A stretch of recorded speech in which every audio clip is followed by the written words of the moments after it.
ఏపీలో శాసనమండలి చైర్మన్పై అవిశ్వాసం పెట్టేందుకు కూటమి ప్రభుత్వం సూత్రప్రాయంగా నిర్ణయానికొచ్చినట్లు తెలుస్తోంది. అయితే అవిశ్వాసం అనేది అధికార పార్టీ నుంచి కాకుండా వైసీపీకి గుడ్ బై చెప్పిన ఎమ్మెల్సీల ద్వారా పెట్టాలని సీఎం చంద్రబాబు వ్యూహాలు రూపొందిస్తున్నట్లు సమాచారం. ఇటీవల వైసీపీకి గుడ్ బై చెప్పిన ఎమ్మెల్సీల రాజీనామాను చైర్మన్ మోషన్ రాజు ఆమోదించలేదు. దీంతో ఎంతమాత్రం ఆయనను పదవిలో కొనసాగించకూడదని భావిస్తున్నట్లు ప్రచారం నడుస్తోంది.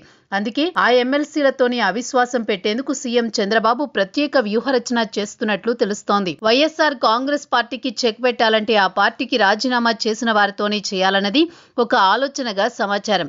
వైసీపీ బల్లి కళ్యాణ్ చక్రవర్తి, కర్రి పద్మశ్రీ, పోతుల సునీత, మర్రి రాజశేఖర్, జయమంగళం వెంకటరమణ వంటి వారు రాజీనామా చేశారు. అయితే వారి రాజీనామాలు మండలి చైర్మన్ ఆమోదించలేదు. ఎందుకంటే వీరి రాజీనామాతో వైసీపీ బలం తగ్గి కూటమి బలం పెరిగి అదే జరిగితే శాసన మండలిలో సైతం కూటమి ఆధిపత్యం ప్రదర్శించి తన పదవికి ఇబ్బంది వస్తుందని మండలి చైర్మన్ కు తెలుసు. అందుకే ఆ రాజీనామాలు ఆమోదించలేదు. కోర్టు ఇటీవల ఆదేశించింది వారిని వ్యక్తిగతంగా పిలిచి మరోసారి పరిశీలన చేయాలని.